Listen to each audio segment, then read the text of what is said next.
this Sunday morning service here at Salt and Light Christian Church.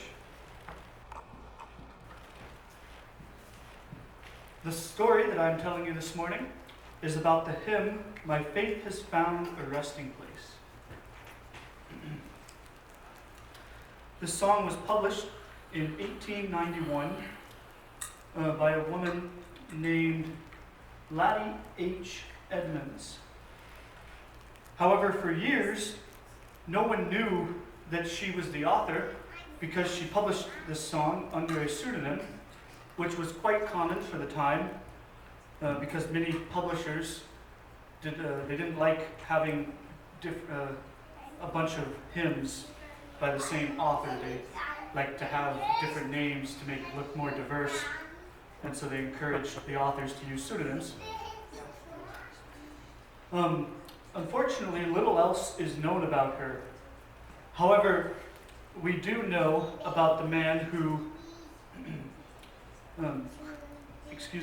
we do know about the man who wrote the music for this hymn. This man was named William Kirkpatrick. William was born and raised in Pennsylvania, and he grew up surrounded by music. His first music instructor was his own father, who encouraged him to learn instruments, and he fell in love with music and composing. And when he was only 21 years old, he edited and helped publish his first hymn book titled Devotional Melodies. He wrote the music for several popular hymns. A couple that we know are "'Tis So Sweet to Trust in Jesus," as well as this hymn, My Faith Has Found a Resting Place.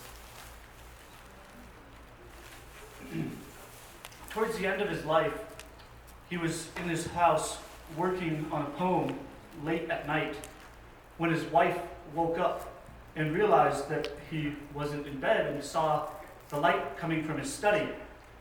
And so she called out to him to make sure everything was all right, wondering why he hadn't gone to bed. And he explained that he was staying up late to finish this poem that he was working on that was itching in the back of his mind. And he encouraged her to go back to sleep, reassuring her that everything was all right. And so she did. And later, when she awoke, she again realized that he was not in bed and saw the light still coming from his study. And so she called out to him, but this time to no response. And she went to check on him and found him slumped over his desk with this last poem that he wrote finished underneath him. This poem began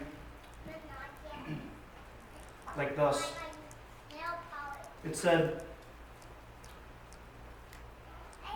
"Just as thou wilt, Lord, this is my cry. Just as thou wilt, to live or die. I am thy servant, thou knowest best. Just as thou wilt, Lord, labor or rest."